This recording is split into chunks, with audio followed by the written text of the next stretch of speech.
اعوذ باللہ من الشیطان الرجیم بسم اللہ الرحمن الرحیم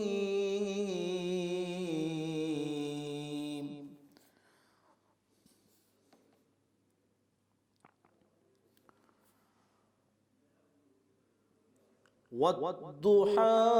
والليل إذا سجى ما ودعك ربك وما قلى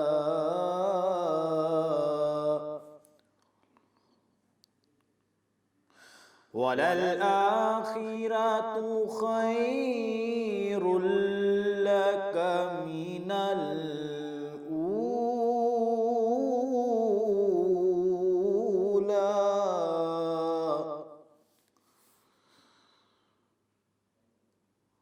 ولسوف يعطيك ربك فترضى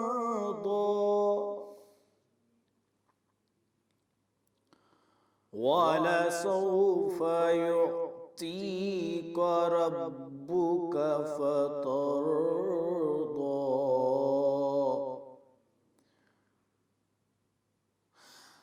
ألم يجدك يتيما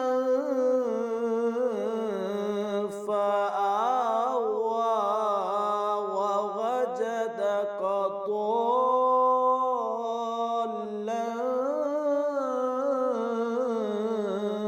فهدى ووجدك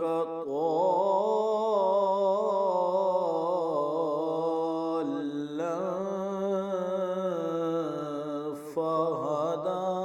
ووجدك عائلا فأغنى ووجدك ضالا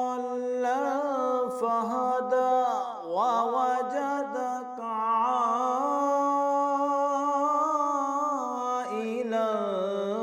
فأغنى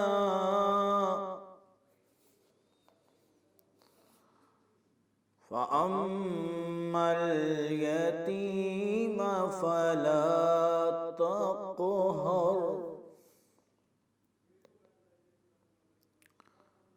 وأما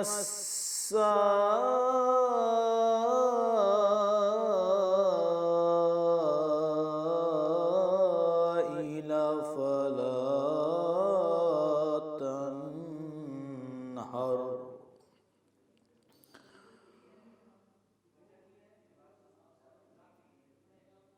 وأما السائل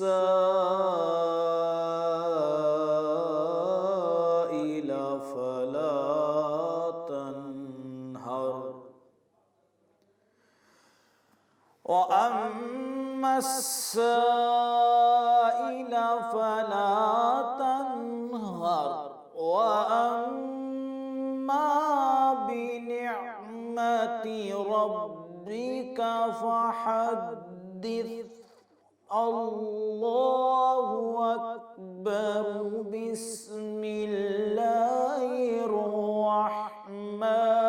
الرحيم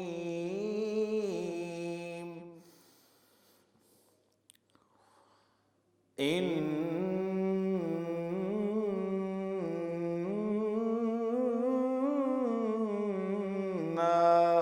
أعطيناك الكوثر فصل لربك وانحر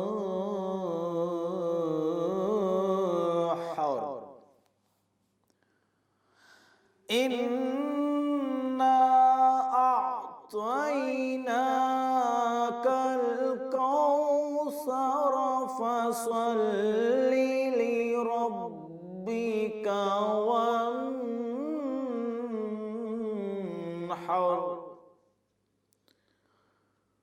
إن شانئك هو الأبتر إنا أعطيناك الكوثر فصل لربك وانحر إن شانئك هو الأبتر إن شانئك هو الأبتر صدق الله العظيم.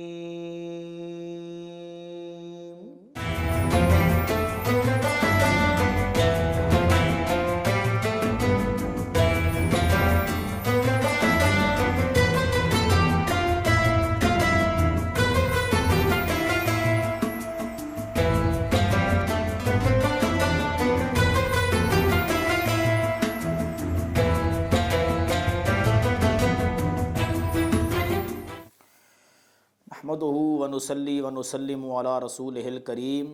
اما بعد فاعوذ باللہ من الشیطان الرجیم بسم اللہ الرحمن الرحیم ان رحمت اللہ قریب من المحسنین صدق اللہ مولانا العظیم. ان اللہ وملائکتہ یصلون علی النبی یا ایہا الذین آمنوا صلوا علیہ وسلموا تسلیما اللہم صلی علی محمد وعلی آل محمد وبارک وسلم. سامعین و ناظرین، آج 7 رمضان المبارک پروگرام ماہ رمضان ہوم ٹی وی انٹرٹینمنٹ کے زیر اہتمام آپ سے مخاطب ہے صاحبزادہ محمد عدنان غفور ہاشمی، اور الحمدللہ آج کا ہمارا موضوع ہے عشرہ رحمت اور رحمت الہی. رمضان المبارک کے یہ 3 عشرے ویسے تو بہت ہی اہمیت کے حامل ہیں، کیونکہ پہلا عشرہ جو ہے وہ ہے رحمت کا، دوسرا عشرہ جو ہے وہ مغفرت کا ہے، اور تیسرا عشرہ جو ہے وہ نجات کا عشرہ ہے، جہنم سے آزادی کا عشرہ ہے. تو جو پہلا عشرہ ہے یہ رحمت کا، اس رحمت کے عشرے میں جو ہمیں دعا مسلسل ہمیں پڑھنی چاہیے وہ کیا ہے؟ رب اغفر وانت خیر الراحمین، کہ اے میرے رب تو ہمیں بخش دے، تو مجھ کو معاف فرما، اور بے شک تو رحم فرمانے والوں میں سے ہے، تو رحم فرمانے والا ہے. وانت خیر الراحمین، تو بہتر رحم فرمانے والا ہے. رب اغفر، الہ العالمین میری بخشش فرما، میری مغفرت فرما. وانت خیر الراحمین، اور تو بہتر رحم فرمانے والا ہے. تو یہ عشرہ جو ہے یہ رحمت کا عشرہ ہے. رمضان المبارک کا پورا مہینہ ویسے تو بابرکت ہے، رحمتوں والا مہینہ ہے، برکتوں والا مہینہ ہے، لیکن یہ دیکھا جائے بھئی اس پہلے مہینے کو رحمت کے ساتھ خاص کیوں کیا؟ اس میں کون سی ایسی چیز ہے کہ جس میں ہمیں وہ رحمت ملے گی، اور وہ فضل و کرم اللہ تبارک و تعالیٰ کا ہمارے اوپر ہوگا، کہ جس فضل و کرم کو ہم طلب کرتے ہیں، اس کی مہربانی کو ہم چاہتے ہیں، اللہ تبارک و تعالیٰ کی وہ رحمت کون سی ہے؟ اب اس مہینے میں اور اس عشرے میں، کیونکہ یہ رحمت کا عشرہ ہے، تو یقیناً جو عشرہ رحمت کا ہے تو اس مہینے کو جو بھیجنے والا ہے وہ بھی اللہ تبارک و تعالیٰ کی ذات ہے، وہ خود کتنی رحمت والی ذات ہے. تو اس لیے آج کا ہمارا موضوع بھی عشرہ رحمت ہے اور رحمت الہی ہے. اس عشرے میں ہمیں صحیح طریقے سے اللہ تبارک و تعالیٰ کی بارگاہ میں سجدہ سر بسجود ہو کر اپنے گناہوں کی معافی مانگنی چاہیے اور اس کی رحمت کو طلب کرنی چاہیے، اس کی رحمت کا طلبگار بننا چاہیے۔ اللہ تبارک و تعالیٰ کی رحمت کی طلبگار اگر آپ بن گئے اور اللہ تبارک و تعالیٰ کا جو فضل و کرم ہے وہ آپ کے اوپر اگر ہو گیا تو پھر انشاءاللہ اس دنیا میں بھی آپ کامیاب ہیں اور آخرت میں بھی آپ کامیاب ہیں، کیونکہ اس کا فضل جو ہے وہ کم نہیں ہے، اس کی جو مہربانی ہے وہ کم نہیں ہے، اس کی جو رحمت ہے وہ رحمت کوئی عام نہیں ہے، وہ ایسی رحمت ہے کہ جس رحمت کے لیے ہم جو ہے وہ ہر وقت جستجو کرتے رہتے ہیں۔ لیکن اللہ تبارک و تعالیٰ کی رحمت والے لوگ کون سے ہیں؟ وہ لوگ کہ جو اللہ تبارک و تعالیٰ کی بارگاہ میں برگزیدہ ہیں، وہ لوگ کہ جو اللہ تبارک و تعالیٰ کی بارگاہ میں مقبول ہیں، جو پسندیدہ لوگ ہیں، ان کے اوپر جو اللہ کی رحمت ہے وہ کون سی رحمت ہے، اور پھر ان کے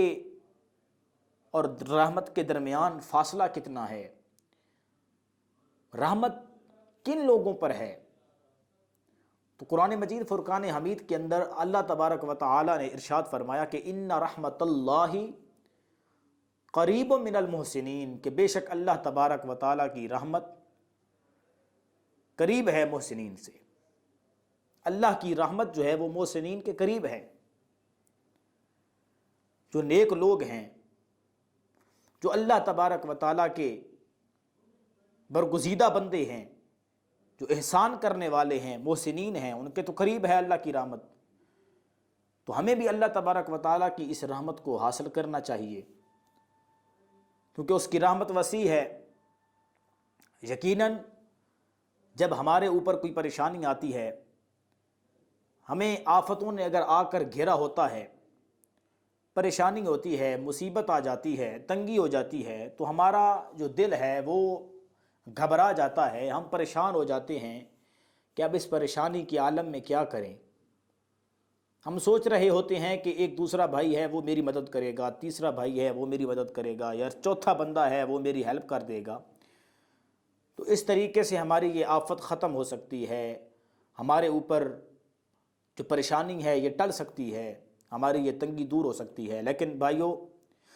خصوصاً جس رحمت کی جستجو کرنی چاہیے اور جو اللہ تبارک و تعالیٰ کی بارگاہ ہے، یہ وہ بارگاہ ہے کہ جس بارگاہ میں بندہ گڑ گڑا کے رو کے دعا کرتا ہے تو یقیناً اللہ تبارک و تعالیٰ 70 ماؤں سے زیادہ پیار کرتا ہے، تو اللہ تبارک و تعالیٰ اپنے اس بندے کی پکار کو سنتا ہے۔ حدیث مبارکہ ہے، حضور علیہ الصلوۃ والسلام نے فرمایا کہ اللہ تبارک و تعالیٰ فرماتا ہے، اے میرے بندے، تو مجھ سے اپنی گناہوں کی مٹوانے کی دعا کر، تو مجھ سے اپنی بخشش کی دعا کر، تو مجھ سے اپنی مغفرت کی دعا کر، تو مجھ سے دعا کرتا رہے گا، میں تیری پکار سنتا رہوں گا۔ تو اپنے گناہوں کو سامنے رکھ کر جب مجھ سے معافی مانگے گا تو میں تجھے معاف کر دوں گا، تیری بخشش بھی کر دوں گا۔ میرے بندے، اگر تو اپنے پورے زمانے کے گناہ لے کر میری بارگاہ میں آتا ہے تو میں ایسا رب ہوں، میں تیرا رب ہوں اور 70 ماؤں سے زیادہ پیار کرتا ہوں، لہٰذا میں تیری اس پکار کو سنوں گا، تیرے گناہ بھی مٹا دوں گا، تیری بخشش بھی فرما دوں گا، تیری دعا کو قبول بھی کروں گا۔ تو اب اس میں یہ ہے کہ بندہ خلوص نیت سے اللہ کی بارگاہ میں آئے اور اس کی رحمت کو طلب تو کرے۔ وہ دروازہ کھلا ہے اور آواز آ رہی ہے، کوئی ہے مجھ سے بخشش طلب کرنے والا، کوئی ہے مجھ سے مہربانی طلب کرنے والا، کوئی ہے مجھ سے فضل و کرم مانگنے والا۔ جیسا کہ حضور علیہ الصلوۃ والسلام نے فرمایا، ماہ رمضان المبارک آتا ہے تو اللہ تبارک و تعالی آسمان دنیا پر جلوہ گر ہوتے ہیں، اور پھر ایسا ہوتا ہے کہ جس کی نظر اس رب کائنات کی تلاش میں ہوتی ہے، اور خصوصاً اللہ تبارک و تعالیٰ جس کو دیکھ لیتا ہے، جس کے اوپر نظر فرما لیتا ہے، تو وہ اللہ کے محبوب بندوں میں آ جاتا ہے۔ اور پھر یہ ایسی رات ہوتی ہے، اس رات سے لے کر 30 رمضان تک کا جو یہ پورا مہینہ ہے، اس میں یہ پورا ایک رزلٹ تیار ہو رہا ہے۔ اللہ تبارک و تعالیٰ اپنے بندوں کو دیکھ رہا ہے کہ میرا کون سا بندہ ہے جو نماز کو صحیح طریقے سے پڑھ رہا ہے، تراویح بھی پڑھ رہا ہے، روزہ جو میں نے اس کو مہمان بنا کر بھیجا ہے آپ کی طرف، اس کو کون کون رکھ رہا ہے، اس کی کون کون مہمان نوازی کر رہا ہے۔ تو پھر ان چیزوں کا جب بندہ خیال رکھتا ہے تو یقیناً جب 30 رمضان المبارک کی وہ شب آتی ہے کہ جب رمضان ہم سے جدا ہوتا ہے، تو اس ٹائم اللہ تبارک و تعالیٰ بخشش و مغفرت فرما دیتے ہیں۔ بخشش کے دروازے کھلے ہیں، آواز آج بھی آ رہی ہے، کوئی ہے مجھ سے بخشش طلب کرنے والا، کوئی ہے مجھ سے رزق طلب کرنے والا، کوئی ہے مجھ سے مہربانی طلب کرنے والا کہ میں اس کی پکار کو سنتا ہوں، تو یقیناً اس کے اوپر اللہ کی رحمت ہوگی۔ ہمیں جب کوئی پریشانی آ جائے تو ہم ادھر ادھر نگاہ کرتے ہیں، لیکن کیوں اپنے خالق کی حقیقی کی طرف نہیں دیکھتے؟ جب آپ کی پریشانی ہو، آپ کو مشکل آئی ہو، تو پھر آپ ادھر ادھر نہ دیکھیں، آپ 2 رکعت نماز ادا کریں، سجدے میں سر رکھ کر اللہ کی بارگاہ میں اپنی پریشانی کو سامنے لا کر اس کے سامنے پیش کریں اور اپنے گناہوں کی معافی مانگیں، اور پھر اللہ تبارک و تعالیٰ سے اس پریشانی کا حل وہ طلب کریں، تو اللہ تبارک و تعالیٰ آپ کے اوپر فضل و کرم فرما دے گا، آپ کے اوپر اپنی رحمت برسا دے گا۔ قرآن میں ہے کہ رحمتی وسعت کل شیء،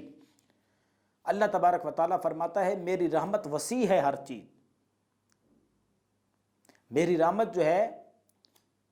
وہ ہر چیز پر وسیع ہے۔ کتنی وسیع ہے؟ اس سے پہلے کہ جو ذکر ہو رہا ہے کہ جب کسی بندے کے اوپر کوئی پریشانی آ جائے، کوئی مصیبت آ جائے، تو ان مصیبتوں اور ان پریشانیوں پر ایک ایسی چیز ہے جو غالب آ سکتی ہے، اور وہ کون سی چیز ہے؟ وہ اللہ تبارک و تعالیٰ کی رحمت ہے۔ اللہ کی رحمت ہر چیز پر وسیع ہے۔ اور پھر بخاری شریف کی حدیث ہے، حضور علیہ الصلوۃ والسلام نے فرمایا کہ ان رحمتی، اللہ تبارک و تعالیٰ فرماتا ہے کہ ان رحمتی، بے شک میری رحمت، تغلب غضبی، اللہ فرماتا ہے میری رحمت میرا جو غضب ہے اس کے اوپر غالب ہے، میری جو ناراضگی ہے اس کے اوپر میرا جو فضل ہے، میری جو مہربانی ہے، میری جو رحمت ہے وہ غالب ہے۔ تو اس سے معلوم ہوا کہ اللہ تبارک و تعالیٰ کی ذات پاک وہ ذات ہے کہ جو رحیم و کریم ذات ہے، جو غفور الرحیم ذات ہے، یقیناً وہ خود بھی غفور الرحیم ہے، اور وہ ہمارے اوپر بھی رحم فرمانے والا ہے، اور وہ ہر چیز کے لیے رحمت ہے۔ اور یقیناً اس نے جو عشرہ بھیجا ہے، پہلا عشرہ، یہ بھی رحمت والا ہے۔ یہ ماہ رمضان بھی برکتوں اور رحمتوں والا مہینہ ہے۔ تو اللہ تبارک و تعالیٰ کی جو رحمت ہے وہ اس کے غضب پر غالب ہے۔ یہ بخاری شریف کی حدیث ہے۔ اللہ تبارک و تعالیٰ کی بارگاہ میں کوئی آئے تو صحیح، وہ رب اس کی پکار سنتا ہے۔ یہاں پر دیکھیں، موسیٰ علیہ السلام کے دور کے اندر بنی اسرائیل میں ایک ایسا شخص بھی تھا کہ جو نافرمان تھا، ماں باپ کا نافرمان تھا، ڈاکو تھا، زنا کرتا تھا، چوری کرتا تھا، جھوٹ بولتا تھا، لیکن اس کے اوپر اللہ تبارک و تعالیٰ کا جو فضل و کرم ہوا اور رحمت ہوئی، وہ کیسے ہوئی؟ وہ ایسا شخص بنی اسرائیل کا کہ جس کو اس کے اہل علاقہ نے تنگ آ کر در بدر کر دیا تھا اپنے شہر سے کہ جاؤ، دفع ہو جاؤ ادھر سے، تم واپس ادھر نہ آنا۔ تو وہ نکلا نکلا، ایک جنگل میں آ گیا، جنگل میں آ کر جب وہاں پہ اس نے اپنے آپ کو تنہا پایا، اب جب اس نے تنہائی کو دیکھا اور پھر اس کے بعد جب وہ بیمار ہوا اور جب اس کا وقت وصال قریب آیا، جب مرگ الموت ہوا، جب اس کی موت قریب آ گئی تو پھر اس نے کیا کیا؟ اس نے اللہ کی بارگاہ میں عرض کی کہ مولا تو غفور الرحیم ہے، میں ساری زندگی گناہ کرتا رہا، میں ساری زندگی بدکاریاں کرتا رہا، میں ساری زندگی تیری نافرمانی کرتا رہا، لیکن الہ العالمین میں کیا کروں؟ یا اللہ تیرے سوا تو میرا ہے ہی کوئی نہیں، لوگ تو مجھ سے ویسے نفرت کرتے ہیں، میرے علاقے والوں نے مجھے ویسے نکال دیا، تو اے الہ العالمین تو میرے اوپر اپنا فضل و کرم فرما۔ یا اللہ پاک میں کیا کروں؟ تیرے سوا میرا کون ہے؟ میں مر گیا، کل میرا جنازہ کون پڑے گا؟ مجھے دفنائے گا کون؟ مجھے غسل کون دے گا؟ مجھے کفن کون دے گا؟ یہ تو بہت سے مراحل ہیں، میرا تو کوئی نہیں ہے تیرے سوا۔ وہ فوت ہو گیا۔ حضرت موسیٰ علیہ السلام پر اللہ تبارک و تعالیٰ نے وحی اتاری کہ اے موسیٰ وہاں ایک جنگل میں جاؤ کہ جنگل کے اندر میرا ایک دوست ہے، جنگل کے اندر میرا ایک دوست ہے، وہ فوت ہو گیا ہے، جا کر اس کی تجہیز و تکفین بھی کرو اور اس کا جنازہ بھی پڑھاؤ۔ تو حضرت موسیٰ علیہ السلام آئے۔ موسیٰ علیہ السلام جب آئے تو موسیٰ علیہ السلام نے اس جنگل کے ارد گرد جو کچھ 2-4 گھر تھے، تھوڑی بہت لوگوں کی آبادی تھی، موسیٰ علیہ السلام نے ان کو آواز دی کہ بھائی یہ اللہ کا دوست ہے، یہ اللہ کا نیک بندہ ہے، فوت ہو گیا ہے، تم آ جاؤ اس کا جنازہ پڑھتے ہیں۔ تو لوگوں نے کہا یہ تو بدکار شخص تھا، یہ تو نافرمان تھا، اور اہل علاقہ نے اس سے پہلے بھی اس کو اپنے شہر سے در بدر کیا ہوا تھا، یہاں آ کر یہ فوت ہو گیا ہے، یہ کیسے اللہ کا نیک بندہ ہو سکتا ہے؟ تو موسیٰ علیہ السلام جب ان کی باتوں کو سننے لگے تو آپ نے غور کیا اور پھر اللہ کی بارگاہ میں عرض کی کہ یا اللہ یہ کیسے ہو سکتا ہے کہ یہ تیرا نیک بندہ ہے، تیرا دوست ہے، اس کی وجہ کیا ہے؟ تو اب اللہ تبارک و تعالیٰ نے جو ارشاد فرمایا وہ ذرا سنیں گے۔ سامعین و ناظرین، اللہ تبارک و تعالیٰ کی ذات غفور الرحیم ہے، کیونکہ اللہ تبارک و تعالیٰ خیر الراحمین ہے۔ اللہ تبارک و تعالیٰ نے فرمایا موسیٰ بات یہ ہے اس کا کوئی بھی نہیں تھا، اہل علاقہ نے اس کو در بدر کر دیا، نہ اس کا ماں ہے، نہ اس کی ماں ہے، نہ اس کا باپ ہے، نہ اس کے بیٹے ہیں، نہ بھائی ہیں، نہ بہنیں ہیں، کوئی بھی اس کا ساتھ نہیں دے رہا، نہ اس کے والدین اس کا ساتھ دیتے ہیں، رشتہ دار اس کو چھوڑ کر چلے گئے، اب تو کوئی بھی نہیں ہے اس کا۔ تو جب کوئی نہیں ہے تو اس نے جب پکارا مشکل میں تو کس کو پکارا؟ اس نے مجھے پکارا، اس نے میری بارگاہ میں عرض کی کہ یا الہ العالمین میں گناہ گار ہوں، بدکار ہوں، میں نے نافرمانی کی، میں نافرمانیاں کرتا رہا، میں گناہ کرتا رہا، مولا میرا اب کوئی نہیں ہے، اگر تو بھی میری پکار نہیں سنتا تو میری پکار کون سنے گا؟ اب میری بارگاہ میں اس نے رو کے مجھ سے التجا کی، جب میری بارگاہ میں یہ رویا تو اے موسیٰ تو خود بتا کہ جس کا کوئی نہ ہو، جس کی پکار کوئی نہ سنتا ہو اور جس کا ساتھی کوئی بھی نہ ہو، جس کی مدد کوئی بھی نہ کر سکتا ہو، جس کی پکار کوئی نہ سن سکتا ہو، تو پھر اس کی پکار سننے والا میں تو ہوں نا۔ اللہ اکبر، اس کی پکار سننے والا میں ہوں نا۔ میری غیرت یہ گوارا نہیں کرتی کہ میں بھی اس کی مدد نہ کروں اور میں اس کی پکار نہ سنوں اور میں اس کا بہتر حل نہ کروں اور میں اس کی مدد نہ کروں اور اس کی پکار نہ سنوں۔ کیوں نہ سنوں؟ کیوں کہ میں تو خالق ہوں، میں مالک ہوں، میں رازق ہوں، میں قہار ہوں، میں غفور الرحیم ہوں، ہر چیز تو پیدا میں نے کی ہے۔ بندہ گناہ گار صحیح، بدکار صحیح، نافرمان صحیح، جیسا بھی صحیح، لیکن ہے تو میرا بندہ، پیدا تو اس کو میں نے کیا ہے۔ اب دیکھیں اللہ اتنا کریم ہے، اس کی رحمت اس جب بندے پر ہوئی تو ایسی رحمت برسی کہ وہ اللہ تبارک و تعالیٰ کا دوست بن گیا۔ تو یہ رحمت ہی ہے نا، ہم پہلے عشرے میں جا رہے ہیں تو یہ اس کی رحمت کے طلبگار ہیں ہم۔ اگر ہم رحمت طلب کرتے ہیں تو اگر آج ہم پہلے عشرے میں صحیح طریقے سے رمضان المبارک کا صحیح طریقے سے احترام کریں، اور پہلے عشرے میں پہلے عشرے میں ہی ہم روزوں کو صحیح طریقے سے رکھیں، اور خاص روزہ رکھنے کی جو ہے وہ ہمیں جب عادت ہو جائے گی اور ہم نماز صحیح طریقے سے پڑھیں گے اور اس پہلے عشرے میں جو کام کرنے ہیں وہ کریں گے، تو یقیناً یہ عشرہ جو ہے وہ ہمارے لیے رحمت والا عشرہ ثابت ہو سکتا ہے۔ تو اللہ تبارک و تعالیٰ نے اس کے اوپر رحمت فرمائی، وہ اللہ کا دوست بن گیا۔ اب اللہ تبارک و تعالیٰ مہربان ہے، غفور الرحیم ہے۔ اب اسی طریقے سے دیکھیں کہ ایک اور بھی حدیث مبارکہ میں حضرت عمران بن حسین سے ایک روایت آتی ہے، حضور کی بارگاہ میں ایک ایسی عورت کو لایا گیا کہ جو زنا کر بیٹھی تھی اور اس کو حمل بھی ٹھہر گیا تھا۔ تو حضور نے اس کے ولی کو بلا کر کہا کہ اس کو لے جاؤ، اپنے پاس رکھو، اچھا سلوک کرنا، مارنا نہیں، جب اس کا حمل گر جائے، بچہ ہو جائے، پھر اس کو میرے پاس لے کر آنا۔ تو وہ ولی گیا، اچھا سلوک کیا، حضور کے حکم کے مطابق ٹائم گزرا تو وہ اس عورت کو لے کر حضور کے پاس آ گیا۔ وہ عورت زانیہ تھی۔ اب دیکھیں کہ اس زانیہ عورت پر بھی اللہ کی رحمت ہوئی۔ کیسی رحمت ہوئی کہ حدیث میں آتا ہے کہ جب وہ حضور کے پاس آئی تو حضور نے اس کو کیا کیا،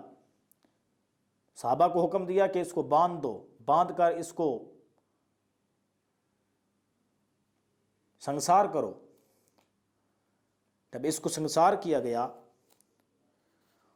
تو وہ جب فوت ہو گئی، مر گئی، تو آپ صلی اللہ علیہ وآلہ وسلم نے اس کا جنازہ بھی پڑھا۔ تو حضرت عمر فاروق رضی اللہ تعالیٰ عنہ نے پوچھا، عرض کی، یا رسول اللہ، یہ تو ایک زانیہ عورت تھی، اس نے تو زنا کیا ہے، اس کو سنسار کیا گیا ہے، حضور آپ نے یہ کیا کیا ہے؟ آپ نے تو اس کا جنازہ پڑھ دیا ہے، حالانکہ یہ تو زنا والی عورت تھی، یہ تو زانیہ تھی، اس کو تو حمل بھی ٹھہر چکا تھا۔ لیکن اب میرے آقا نے کیا فرمایا؟ حضور جانتے تھے۔ حضور علیہ الصلوۃ والسلام نے فرمایا، عمر ٹھیک ہے، اس نے زنا کیا، اس نے غلط کام کیا، لیکن میں نے جنازہ کیوں پڑھا اس کا؟ اس وجہ سے پڑھایا ہے کہ اس نے جو توبہ کی تھی، اس کی توبہ وہ اتنی فضیلت والی بن چکی تھی کہ اس توبہ کا اتنا ثواب ہو گیا تھا کہ اگر وہ ثواب میں اہل مدینہ میں 70 آدمیوں پر بھی وہ برابر تقسیم کروں، وہ سب کے لیے کافی ہو جائے۔ اس زانیہ عورت کی توبہ کرنے کا جو ثواب ہے، وہ ثواب بھی 70 آدمیوں کو کافی ہو جائے۔ تو یہ، اور حضور علیہ الصلوۃ والسلام نے فرمایا کہ اس عورت نے جو جس طریقے سے توبہ کی ہے، اور ایسی توبہ کہ اپنی جان کی پرواہ نہیں کی، بلکہ اپنی جان جو ہے وہ اللہ کی خوشنودی کے لیے خود ہمارے سامنے پیش کر دی کہ اس کو ختم کر دیا جائے، سنسار کر دیا جائے۔ تو ایسی توبہ، کون سی توبہ ہو سکتی ہے کہ جس میں جان بھی چلی جائے اور توبہ بھی ایسی کر دی جائے کہ جس کا ثواب بھی 70 آدمیوں کے اوپر کافی ہو جائے۔ حضرت فضیل بن عیاض ایک بہت ہی مشہور محدث گزرے ہیں۔ اب ان کا ذکر میں اکثر کرتا رہتا ہوں، پروگراموں میں کرتا ہوں، مختلف اسٹیجوں پہ کرتا ہوں، مختلف محافل میں بھی کرتا رہتا ہوں، اور یہ اس لیے کرتا ہوں کہ یہ ایک لمحہ فکریہ ہے کہ ہمیں اللہ تبارک و تعالیٰ کا صحیح بندہ بننا چاہیے، ہمیں اس کی رحمت کا طلبگار بننا چاہیے۔ حضرت فضیل بن عیاض جو ہیں کہ اپنے محدث ہونے سے پہلے اور اپنے عالم ہونے سے پہلے، یوں سمجھ لیں کہ ایک صحیح انسان ہونے سے پہلے، جب یہ ڈاکو تھے، جب یہ چوری کرتے تھے، جب یہ غلط کام کرتے تھے، اور خصوصاً یہ ڈاکو بڑے مشہور تھے، تو یہ ڈاکہ مارتے تھے اور قیمتی مالیت کا سامان اٹھا کر لے جایا کرتے تھے۔ تو حضرت فضیل بن عیاض انہوں نے ایک دفعہ ایک ایسے شخص کے گھر کے اوپر ڈاکہ مارا کہ جس شخص کے دیوار کے اوپر چڑھے نا، گھر کی دیوار کے اوپر، تو حضرت فضیل بن عیاض جس وقت دیوار کے اوپر چڑھے اور دیوار کو پھلانگنے والے تھے کہ دیکھا کہ اس طرف سے جو شخص اس گھر میں رہتا تھا وہ دیوار کے قریب ہوا، اور اس نے یہ آیت قرآن کی پڑھی کہ الم یأن للذین آمنوا ان تخشع قلوبهم لذکر اللہ وما نزل من الحق، الم یأن للذین آمنوا، اس نے کہا کہ کیا وہ لوگ کہ جو ایمان لائے وہ کیوں نہیں پسیج جاتے، کیوں نہیں ایسا کرتے کہ ان تخشع قلوبہم، کہ اپنے دلوں میں اللہ کا ڈر پیدا کر لیں۔ ایمان تو لائے ہیں، ایمان تو الحمدللہ ہم سب ایمان والے ہیں، اپنے آپ کو ایمان والا سمجھتے ہیں، لیکن کیوں نہیں وہ لوگ کہ جو ایمان لے کر آئے ہیں اپنے دلوں میں اس رب کا ڈر پیدا کیوں نہیں کرتے، ذکر اللہ، اللہ کے ذکر کے لیے، اس کی نصیحت کے طور پہ، وما نزل من الحق، اور جو کچھ حق نے نازل کیا ہے اس کو کیوں نہیں تسلیم کرتے۔ جب اس نے یہ آیت پڑھی تو حضرت فضیل بن عیاض نے جب یہ آیت کریمہ سنی تو ان کی جو کیفیت تھی وہ بدل گئی۔ حضرت فضیل بن عیاض زمین پر گر پڑے، تھر تھرا کر گر پڑے، روتے رہے اللہ کی بارگاہ میں، عرض کی کہ مولا میں تو گناہ گار ہوں، میں تو ڈاکو تھا، چوری کرتا تھا یا اللہ، لیکن اب میں تیرا بندہ بننا چاہتا ہوں، یا اللہ اب میں تیرا بندہ بننا چاہتا ہوں، مجھے تو اپنی رحمتوں اور برکتوں سے مالا مال فرما دے۔ اور دعا کی حضرت فضیل بن عیاض نے کہ یا اللہ اب میری جتنی بھی زندگی باقی ہے میں یہ زندگی کعبۃ اللہ شریف کے سامنے گزارنا چاہتا ہوں۔ تو پھر ایسا ہی ہوا کہ حضرت فضیل بن عیاض اپنے زمانے کے مشہور محدث بھی بنے، اور ان کی جو زندگی تھی وہ کعبۃ اللہ میں گزری۔ تو ہمیں اپنے رب کی رحمت سے نا امید نہیں ہونا چاہیے۔ اگر ہم یہ کہیں کہ ہم نے دعا کی، ہماری دعا تو کوئی اللہ تبارک و تعالیٰ نے قبول نہیں فرمائی، اللہ کی مرضی یہ وہ، ایسا نہیں، کیونکہ ہم دیکھتے ہیں کہ بعض لوگ ایسا کرتے ہیں، لیکن یہ ایسا نہیں ہونا چاہیے۔ آپ کو اللہ کی رحمت سے نا امید نہیں ہونا چاہیے۔ کیوں؟ اگر اللہ تبارک و تعالیٰ خود غفور الرحیم ہے، اور بالکل ہے، اور وہ خیر الراحمین ہے، بہتر رحم فرمانے والا ہے، تو جب آپ کو کوئی تکلیف پہنچتی ہے تو آپ یہ کیوں نہیں کہتے کہ رب انی مسنی الضر وانت ارحم الراحمین، کہ یا اللہ مجھے تکلیف پہنچی ہے، اب تو سب سے زیادہ رحم فرمانے والا ہے،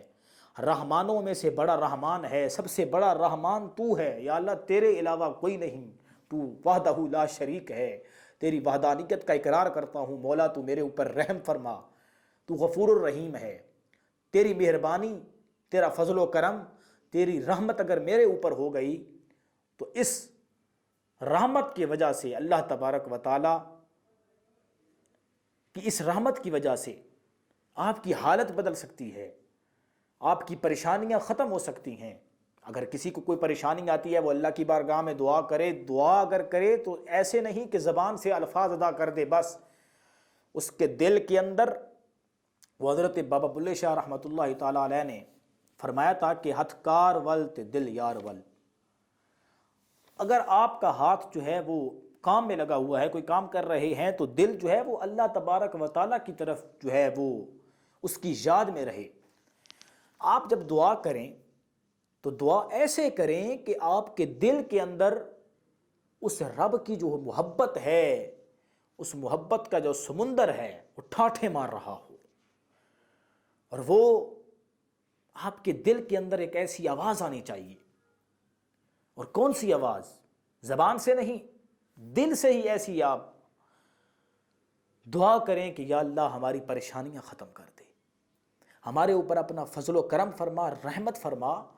تو پھر آپ دیکھنا کہ آپ کی وہ دعا کیسے قبول ہوتی ہے۔ اور اس دعا میں خشوع و خضوع جو ہوگا، اس دعا میں جو عاجزی انکساری ہوگی، اس دعا میں جو کیفیت ہوگی، اس دعا کا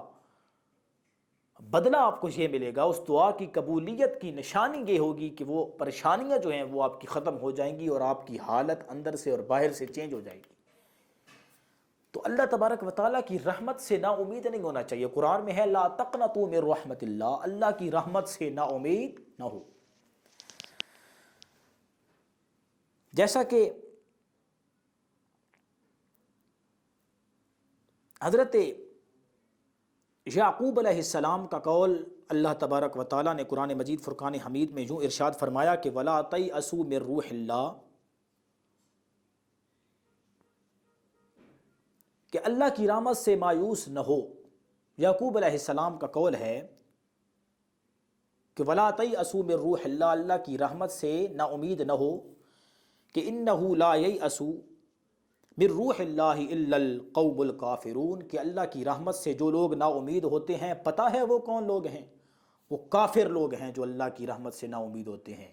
جو مومن ہوتا ہے، جو مسلمان ہوتا ہے، ایمان والا ہوتا ہے، وہ اللہ کی رحمت سے نا امید نہیں ہوتا، اللہ کی بارگاہ میں اس کی رحمت کو طلب کرنے والا ہوتا ہے. اور پھر اسی طرح حضرت ابراہیم علیہ السلام کا قول جو ہے وہ نقل کرتے ہوئے اللہ تبارک و تعالیٰ نے فرمایا وَمَن يَقْنَطُ مِن رَحْمَتِ رَبِّهِ إِلَّا الضَّالُّونَ، کہ گمراہوں کے سوا اپنے رب کی رحمت سے کون نا امید ہوتا ہے. تو حضرت علی المرتضیٰ شیر خدا سے اب یہ آخر میں ایک قول مولا کائنات کا پیش کرنا چاہتا ہوں. حضرت حیدر کرار شیر خدا حل عطا سے جب پوچھا گیا کہ اے مولا کہ کبیرہ گناہوں میں سب سے بڑا گناہ کون سا ہے، کبیرہ گناہوں میں سب سے بڑا گناہ کون سا ہے، حضرت حیدر کرار سے پوچھا گیا. تو مولا علی شیر خدا علیہ السلام نے فرمایا اچھا مجھ سے یہ پوچھنا چاہتے ہو کہ کبیرہ گناہوں میں سب سے بڑا اور جو کبیرہ گناہ ہے وہ کون سا ہے، تو سنو جو سب سے کبیرہ گناہ ہے وہ یہ ہے کہ اللہ کی رحمت سے نا امید ہونا. اللہ، جو بندہ اللہ کی رحمت سے نا امید ہو جاتا ہے، اس کی رحمت کی پرواہ نہیں کرتا، وہ یہ سمجھتا ہے میرے اوپر فضل نہیں ہوتا، تو وہ یوں سمجھے کہ وہ کبیرہ گناہ کر رہا ہے. تو اس لیے ہمیں اللہ کی رحمت سے نا امید نہیں ہونا چاہیے، اللہ تبارک و تعالیٰ کی رحمت کا طلبگار ہونا چاہیے. اور یقیناً وہ مالک ایسا ہے، وہ ایسا کریم رب ہے جو غفور الرحیم ہے. اس کی رحمت جب بندے پر ہو جاتی ہے تو اگلے پچھلے گناہ معاف ہو جاتے ہیں. تو دعا ہے اللہ تبارک و تعالیٰ ہمیں اس کی رحمت کا طلبگار بنائے اور اس عشرہ رحمت میں ہمیں صحیح طریقے سے رحمت کو طلب کرنے کی توفیق عطا فرمائے. اور ایک مرتبہ پھر اس عشرہ رحمت کی دعا سن لیجئے. آپ سب احباب بھی پڑھیے، اپنے بچوں کو بھی پڑھائیے، اپنے گھر والوں کو پڑھائیے، اس دعا کو پڑھیے. جتنا ہو سکے اپنے رب کی رحمت کی طلبگار بن جائے گی. اپنے رب کی رحمت کو طلب کیجئے کہ رب اغفر، اے میرے رب تو میری بخشش فرما، میری مغفرت فرما، وانت خیر الراحمین، اور تو بہتر رحم فرمانے والا ہے. تو انشاءاللہ کل پھر اسی ٹائم حاضر ہوں گے. اب تک کے لیے اجازت. وعلیکم السلام ورحمۃ اللہ وبرکاتہ.